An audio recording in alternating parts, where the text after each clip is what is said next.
సమాధానం వీళ్ళ దగ్గర చక్కగా ఉంటుంది. చక్కని సమాధానం చెప్తున్న బట్టే వాళ్ళ పిచ్చెక్కిన పిచ్చి కుక్కల్లో తిరుగుతున్నారు. ఈ రోజున ప్రభుదాస్ గారు వారి మాటల్లో మనకు తెలియజేస్తారు. యేసుక్రీస్తు నామంలో మీ అందరికీ నా వందనాలు. నా పేరు ప్రభుదాస్ అండి, నేను విజయవాడలో ఉంటాను. మరి గత కొంతకాలం కొన్ని రోజుల క్రిందట మరి మన బ్రదర్ హనీ జాన్సన్ గారిని అక్రమంగా అరెస్ట్ చేయడం జరిగింది.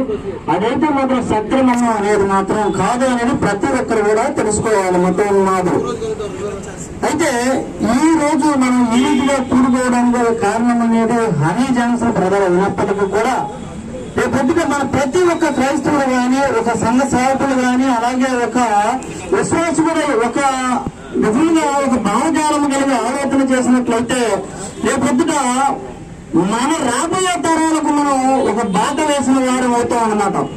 ఎందుకనంటే నాకెందుకులే అని అనుకుంటే వారు రేపొద్దున మన ఇంట్లో వచ్చి కూర్చుంటారు.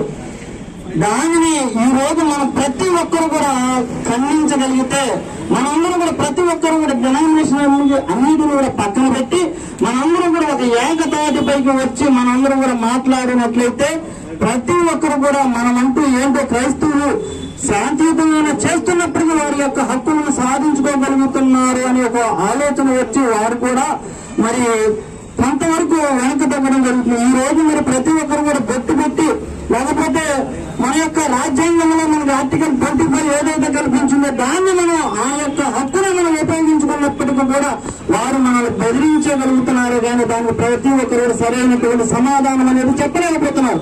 సమాధానం అనేది చెప్పగలగాలి అంటే ప్రతి ఒక్క సంఘంలో కూడా మరి ప్రతి ఒక్క కాపరు కూడా ప్రతి ఒక్క విశ్వాసకు కూడా ఈ రీతిలో మీరు ఉండాలి అని ప్రతి ఒక్కరు కూడా ఉత్తేజపరిచినట్లయితే మనందరం కూడా ముందుకు వెళ్ళగలుగుతాం. రాబోయే కాలంలో ప్రతి ఒక్కరు కూడా క్రీస్తు ఎదుగు చేర్చగలిగిన వారు అవుతామని ప్రతి ఒక్కరు ఈ విధంగా నేను తెలియజేస్తున్నాను. మీ అందరికీ కూడా నేను కొన్ని తెలియజేస్తున్నాను. నిజానికి చాలా మటుకు రారేమో అని భయపడ్డాం కానీ దేవుని మహాకృపను బట్టి దేవుని నిమిత్తము ఆయన పని నిమిత్తం వచ్చిన నిజంగా మీ అందరికీ కూడా నేను హృదయపూర్వకంగా మీకు ధన్యవాదాలు తెలియజేసుకుంటున్నాను. అనేక మంది సేవకులు, యవనస్తులు, పెద్ద పెద్ద ప్రేమ కలిగిన వాళ్ళు కూడా మనకెందుకు లేని ఈ రోజు చాలా మంది సోషల్ మీడియాకి అంకితం అయిపోయారు కానీ బహిర్గతంగా రావడానికి ఇష్టపడడం లేదు. ఇప్పుడు మన సహోదరు ప్రదర్శన చెప్పినట్టు రేపు పొద్దున మన ఇంట్లోకే వస్తారు. రేపు పొద్దున సంఘారాధన అనిపించుకోవడానికి అవకాశం లేదు. అప్పుడన్నా వీళ్ళు బయటికి రావాల్సిందేగా. అప్పుడు చెట్టు కింద కూర్చొని టెంట్లు వేసుకొని కూర్చొని చేస్తారు ఆరాధన. ఇప్పుడు మన చేతిలో అవకాశం ఉన్నంత వరకు మనం వినియోగించుకోవాలి. ఇక్కడ మనం ఎవరిని కొట్టడానికి కానీ, తిట్టడానికి కానీ, దుర్భాషలు ఆడడానికి కానీ మనకు రాలా. మనం నిరసన తెలియజేస్తున్నాం. ఇక్కడ మన ఆంధ్ర ప్రభుత్వం ఉండగా తెలంగాణ వాళ్ళు వచ్చి ఇక్కడికి వచ్చి ఎటువంటి ఇన్ఫర్మేషన్ ఇవ్వకుండా అన్యాయంగా హనీ జాన్సన్ గారిని తీసుకెళ్లిపోయారంటే రేపటి రోజున ఇంకెన్ని జరుగుతాయి. ఇంకా మనం చేతగాని వాళ్ళగా మౌనంగానే కూర్చుంటే రేపొద్దున మీ పాస్టర్ గారు రేపొద్దున మీ ఇంట్లో వాళ్ళే తీసుకెళ్లిపోవచ్చు. అప్పుడు పరిస్థితి ఏంటి? హనీ జాన్సన్ గారు నాకెందుకు ఎక్కడ యూట్యూబ్ లో చూస్తాను, నాకెందుకు ఇంట్లో కూర్చోవచ్చు. ఈ రోజు రేపొద్దున మీ పరిస్థితి ఏంటి? అప్పుడు చర్చి లేకపోతే అసలు చర్చికి వెళ్ళాల్సిన అవసరం కూడా ఉండదు, నాయకు ఇంట్లో ఉండొచ్చు అనుకుంటున్నారా? అలాంటి వాళ్ళు క్రైస్తవులు అందరండి. ఒకవేళ మీరు చెప్పుకోవచ్చు క్రైస్తవులు అని, కానీ క్రైస్తవులు అందరూ, నిజమైన క్రైస్తవులు అందరూ కూడా స్పందించి మీ స్వరం కూడా తెలియజేసి ముఖ్యంగా నెక్స్ట్ జనరేషన్ లో ఎవరైతే యవనస్తులుంటున్నారో వారందరికీ కూడా ఈ యొక్క చట్ట ప్రకారం మనం ఏ విధంగా మాట్లాడాలనే విషయాలు కూడా మీరు తెలియజేస్తూ ప్రతి ఒక్క సేవకుడు కూడా సంఘంలో ఉన్న యవనస్తులకు ప్రతి ఒక్క విషయం గురించి వివరంగా తెలియజేయాలి. చాలా మంది అండి మమ్మల్ని దూషించే వాళ్ళు కూడా ఉన్నారు. బహుశా మీకు తెలియకపోవచ్చు. వాళ్ళ గురించి మీకెందుకు అని. నా కమ్యూనిటీలో ప్రజలు, నేను ఒక హిందూ కుటుంబం నుంచి రక్షింపబడ్డాను, నా హిందూ సహోదరులు రక్షింపబడాలి నాకు ఉందరా? నేను స్వార్థపరున్నా? యేసుక్రీస్తు యొక్క సువార్త సమస్త మానవాళికి రక్షణ సువార్త అది. కాబట్టి మేము సువార్తను ప్రకటిస్తున్నాం. సువార్తను ప్రకటించే సమయంలో కొద్దిగా అటు ఇటుగా వాస్తవాలు చెప్పే సమయం వస్తుంది. కాబట్టి అన్యాయంగా అక్రమంగా అరెస్ట్ చేయాల్సిన పరిస్థితులు వస్తున్నాయి వారికి. మరి మీరు ఎంతో మంది 30%, 20% ఇలా లెక్కల ప్రకారం కనిపించకపోయినా ఉన్నాము అని చెప్పి జబ్బలు తెరుచుకోవడం కాదు. కాస్త ఈ విధంగా ముందుకొచ్చిన నాయకులకు సపోర్ట్ చేస్తూ మేమున్నామని చెప్పి విజయవాడలో కొన్ని 100 సంఘాలు ఉన్నాయి. ఇక ఎంతమంది ఉన్నారు ఇప్పుడు ఈ రోజు? లేదు. సరిగ్గా నిజంగా తెలియదు అంటారా? తెలుసు కూడా మరి ఇళ్లలో కూర్చున్న వాళ్ళ సంగతి ఏమిటి? మీరు క్రైస్తవులు అనుకుంటున్నారా? ఒకవేళ మీరు అనుకోవచ్చేమో, కానీ అది దేవుడు మెచ్చుకుంటాడో లేదో మిమ్మల్ని మీరు ఆలోచన చేసుకోండి. నెక్స్ట్ మన సహోదరులు చెప్పినట్టుగానే అందరికీ తెలిసే విధంగా బహిర్గతంగా మీటింగ్ వేల సంఖ్యలో వచ్చే విధంగా ఏర్పాటు చేస్తారు. అప్పుడు కూడా మీరు రాకపోతే జీవితంలో మీరు క్రైస్తవులని చెప్పడానికి అర్హత లేని వారిగా మీరు మిగిలిపోతారు. కాబట్టి మీరందరూ కూడా సపోర్ట్ చేయాలని, క్రీస్తు ప్రేమను చూపించడానికి, కనీసం సువార్త ప్రకటించడానికి బయటికి రండి. జగన్ ప్రభుత్వం క్రైస్తవ ప్రభుత్వం అని చెప్పేసి చంద్రబాబు గారు చాలా మాట్లాడారు. ఇక్కడ జగన్ ప్రభుత్వం గురించి, చంద్రబాబు ప్రభుత్వం గురించి మనం మాట్లాడడం వల్ల కరాటే కళ్యాణ్ ఏమన్నా తెలుసా అండి? బీజేపీలో జాయిన్ అయిన తర్వాత చెప్పలు సరుచుకొని బీజేపీ పవర్ ఏంటో చూపిస్తామంది. అంటే ఇండైరెక్ట్ గా ఆంధ్ర ప్రభుత్వం యొక్క చేతగానే తను ఉన్నట్టు మాట్లాడింది. అది కరెక్ట్ అంటారా? మనకి జగన్ గారు మనకి ఏ ఉచితమైన రుణాలు ఇచ్చినా ఇవ్వకపోయినా సరే ఒకటి కోరుకుంటున్నాను అందరూ, దయచేసి క్రైస్తవుల మీద జరుగుతున్న దాడుల్ని ఆపడానికి ప్రయత్నం చేయండి. జగన్మోహన్ రెడ్డి గారు, మీరు క్రైస్తవ నాయకులుగా పిలువబడుతున్నారు. క్రైస్తవులకు అసలుకి క్షేమం అనేది లేదు. ఇక్కడ ఎవరో తెలంగాణ ప్రభుత్వం వాళ్ళు వచ్చేసి, అక్కడున్న పోలీసులు వచ్చేసి ఇక్కడ ఉన్న వ్యక్తిని అరెస్ట్ చేశారంటే ఇక్కడ మన యొక్క ఆంధ్ర ప్రభుత్వం ఏం చేస్తుంది? మేము బయటకు వచ్చాం, మా నినాదం తెలియజేస్తున్నాం, మా యొక్క బాధను వేదన వ్యక్తం చేస్తున్నాం. ఎటువంటి ఆ ఇన్ఫర్మేషన్ ఇవ్వకుండా అన్యాయంగా అరెస్ట్ చేశారని కనీసం ఇప్పుడైనా మీరు ఏదైనా చర్య తీసుకుంటారా? లేదు అనుకుంటే ఏదైతే వాళ్ళు హెచ్చరికలు చేస్తున్నారో తెలంగాణ ప్రభుత్వం మేము ఇంకా చేస్తాం, మేము ఏదైనా చేస్తాం, బీజేపీ ప్రభుత్వం అంటే ఏంటో చూపిస్తాం, లేదా మతోన్మాదం మా యొక్క శక్తి ఏంటో చూపిస్తామని వాళ్ళు ఏదైతే ప్రగల్భాలు పలుకుతున్నారో మేము కూడా ఒకటే మాట చెప్తున్నాం. మేము ఎవరిని దూషించడానికి కానీ, కొట్టడానికి కానీ, దాడులు చేయడానికి మేము చెప్పడం లేదు. కానీ మా ఐక్యత ఏంటో త్వరలో చూస్తారు. ఆ తర్వాత ప్రభుత్వాల మధ్య గొడవలైతే మాత్రం మాకు సంబంధం లేదు. దయచేసి ఇప్పుడే రెండు ప్రభుత్వాలు జోక్యం చేసుకుని నిజంగా ఎవరైతే మతోన్మాదంతో పేటరైపోయి దుర్భాషలాడుతూ భయంకరమైన మాటలు మాట్లాడుతున్నారో, ప్రభుత్వాన్ని తిడుతున్నారో, సుప్రీంకోర్టు తిడుతున్నారో వారి మీద ఖచ్చితంగా చర్యలు తీసుకోవాలని ముందుగానే హెచ్చరిక పూర్వకంగా, ఎందుకంటే హెచ్చరికేనండి, తర్వాత మీరే ఇబ్బంది పడతారు ప్రభుత్వాలు. మేమేం చెయ్యం. తెలంగాణలో కొంతమంది రిపేటర్ అయిపోతున్నారు, వాళ్ళు ఏదో చేస్తామంటారు, వాళ్ళు చేస్తామంటున్నారు. కాబట్టి మీకు ముందస్తుగా మేము తెలియజేసుకుంటున్నాం. కాబట్టి మీరందరూ కూడా ప్రభుత్వం వారు, పోలీసు శాఖ వారు అందరూ కూడా సహకరించాలని, అదేవిధంగా నా తోటి సహోదరులందరూ కూడా ఇతర క్రైస్తవ సహోదరులు పురుకొల్పేందుకు ప్రయత్నం చేద్దాం. మీ అందరికీ కూడా హృదయపూర్వక వందనాలు తెలియజేసుకున్నానండి. Thank you. దేవుని పరిశుద్ధ నామానికి మహిమ కలిగిన గాక. ఆమేన్. నా పేరు పాస్టర్ శ్యామండి, మరియు అంబేద్కర్ పాస్టర్స్ చుట్టూ వాస్తవంగా నాకు తెలియదు. ఇక్కడేమో నాకు ఫోన్ కాల్ వచ్చింది, అందుకే మేము రావటం జరిగింది. మా ఫెలోషిప్ తరఫున మేము వచ్చాము. ఏదైనా భవిష్యత్తులో కూడా మేము రావడానికి సిద్ధంగా ఉన్నాం. అయితే నేను 2000 సంవత్సరంలో బెంగళూరులో థియాలజీ చేశాను. ఆ టైంలో నన్ను నా సాక్ష్యం చెప్పడానికి బెంగళూరు నుంచి తమిళనాడు ప్రాంతానికి తీసుకెళ్లాను. అక్కడ చిన్న మీటింగ్ జరిగింది. అక్కడ బాప్టిస్టానికి సిద్ధపడ్డారు అక్కడ సంఘస్థులు కొంతమంది. అయితే తమిళనాడులో బాప్టిస్టాలు ఇవ్వడానికి రూమ్ లేదు. అప్పుడు అందరూ తెలిసే ఉంటుంది, జయలలిత గారు బాప్టిస్టాలు ఇవ్వద్దని చెప్పేసి రూమ్ తీసుకొచ్చారంట. కర్ణాటకలో తీసుకొచ్చి బాప్టిస్టాలు ఇస్తున్నారు. నాకు చాలా బాగా తెలిసింది. అయితే ఆ తర్వాత జరిగిన విషయం ఏంటంటే అక్కడ చెప్పటము, తర్వాత ఆమెకి ఎలక్షన్స్ లో ఒక్క సీట్ రాలేదంట.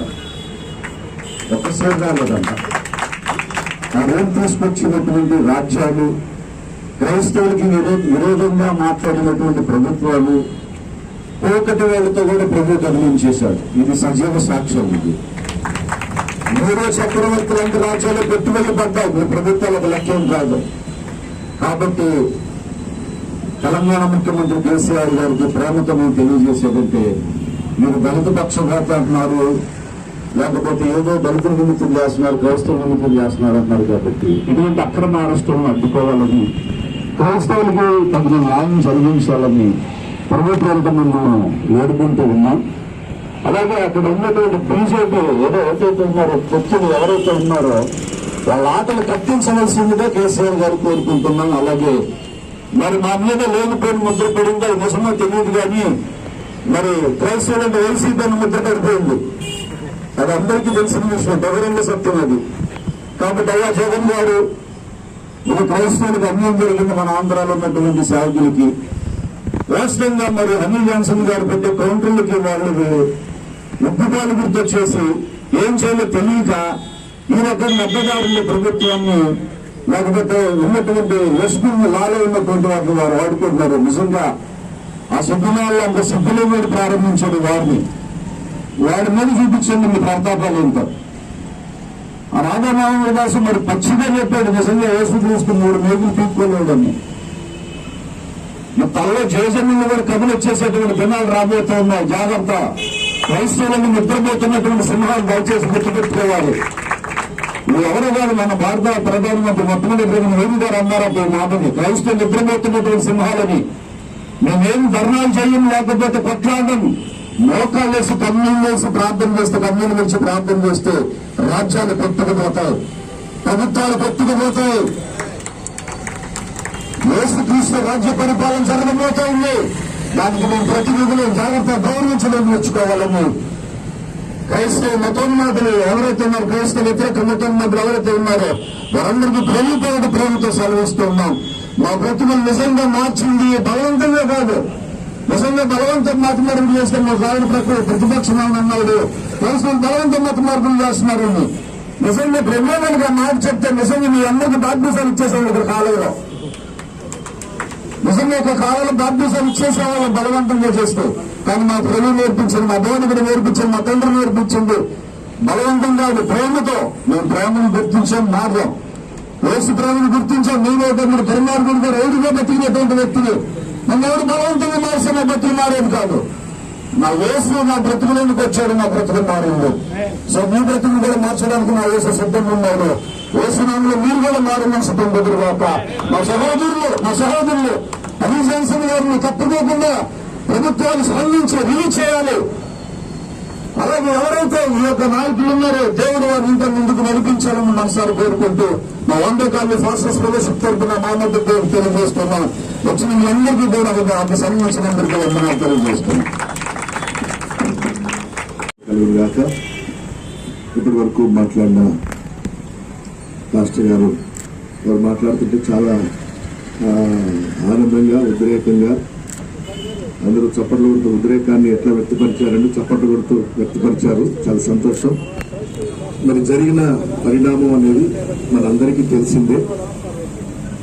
విషయం ఏమిటంటే దైవసేవకులు అలీ జాన్సన్ గారు వారు చేసిన పొరపాటు ఏమిటి అన్నది నాకు అర్థం కాలేదు.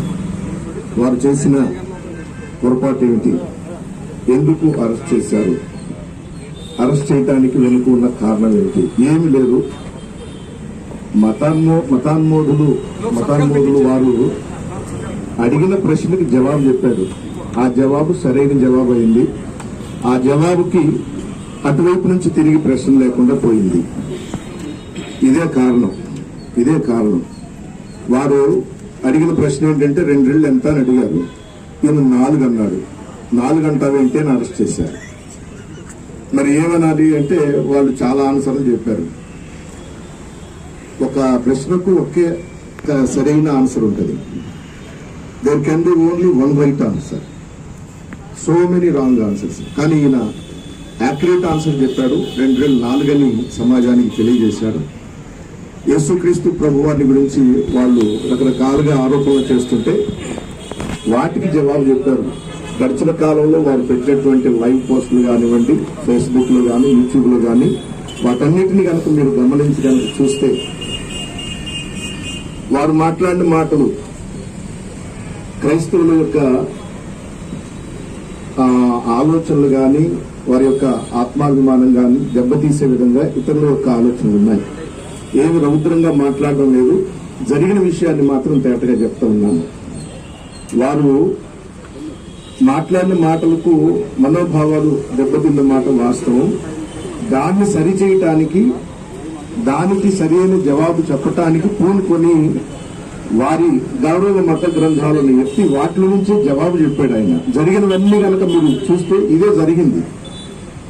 దీన్ని తట్టుకోలేక అక్రమమైన కేసులు పెట్టడం, వారిని అరెస్ట్ చేయటం, ఇలాంటి పనులు చేశారు. దీన్ని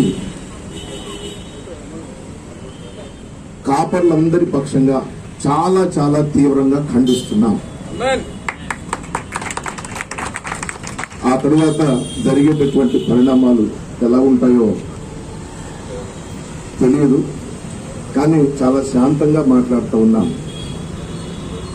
క్రైస్తవులు పావురాల గుంపు. గొర్రెల గుంపు అని పోల్చింది బైబిల్. ఆ గుంపు చల్లగా పోతా ఉంటే మీకు ఇబ్బంది ఉండదు. వాటిని సింహాలుగా మార్చాలనుకుంటే మీకే ఇబ్బంది అవుతుంది. యేసుక్రీస్తు ప్రభువారు యూదా గోత్రపు సింహం అని వాక్యంలో రాయబడింది. ఆయన్ను నమ్మిన వారు, ఆయన అడుగుజాడల్లో నడిచే వాళ్ళు కూడా సింహపు పిల్లలే అవుతారు. దేవునికి మహిమ కలుగుగా. కాబట్టి జరిగిన పరిణామాలన్నీ తెలుసు. మనం సంఘటితమై మన ఐక్యతను చాటుతూ మనమందరము న్యాయం కోసం నిలబడాలి. న్యాయం కోసం నిలబడేవాడే అసలు శిశులైన క్రైస్తవుడు, అసలైన సేవకుడు. ఇదే నేను చెప్తున్న మాట. ఈ అవకాశం ఇచ్చిన పెద్దలకు వందనాలు.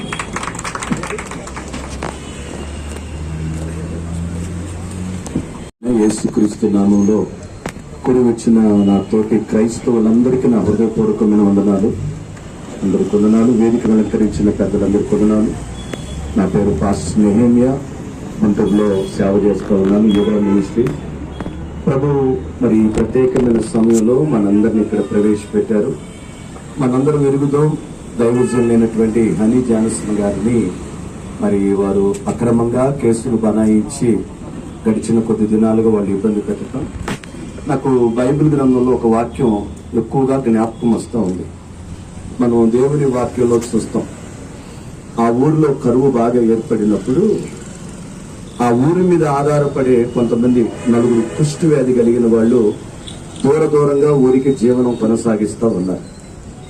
అయితే సైన్యమేమో ఆ పట్టణాన్ని మోహరించి ఉండి ఆకలితో ప్రజలందరూ అల్లాడిపోతున్నారు. ఈ కుష్టు వ్యాధి కలిగిన వాళ్ళకు కూడా భోజనం లేని సమయం అది.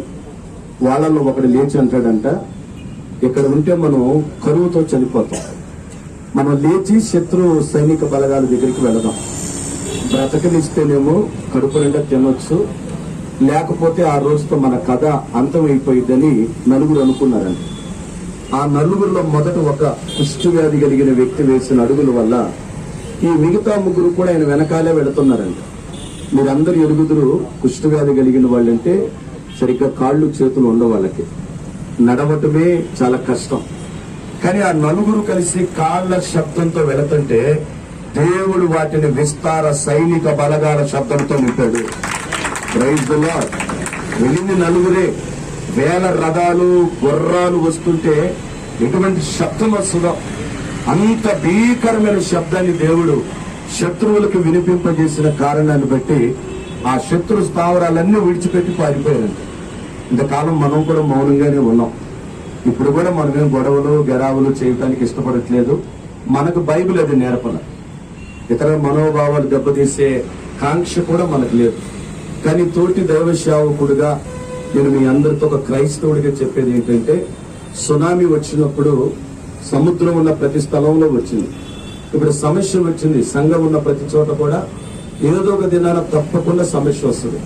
కాబట్టి మనందరము కనీసం ఆ 4 కుష్టు వ్యాధి కలిగిన వాళ్ళను చూసి ముక్త కంఠముతో దేవుని కొరకు చెయ్యి గొంతు కలపగలిగితే దేవుడు తప్పకుండా మనకు అత్యధికులను జయిస్తాడు. ఈ సమస్య ఇందిరాగాంధీ ప్రధానమంత్రిగా ఉన్నప్పుడు కూడా వచ్చిందండి. ఆమె ప్రధానమంత్రిగా పార్లమెంట్ లో తీర్మానం చేస్తున్నప్పుడు ఎవరో ఒక వ్యక్తి కలుగు చేసుకుని అన్నాడంట, మనది హిందూ దేశం, క్రైస్తవుల్ని ఇక్కడ లేకుండా చేద్దామని. ఒక్క మాటతో ప్రధానమంత్రి ఇందిరాగాంధీ చెప్పిందంట, వాళ్ళందరూ నిద్రిస్తున్న సింహాలు అని చెప్పినట్టు. ఇప్పటి వరకు పావురాలుగా ఉన్నాం, ఇప్పటి వరకు గొర్రెలుగానే ఉన్నాం.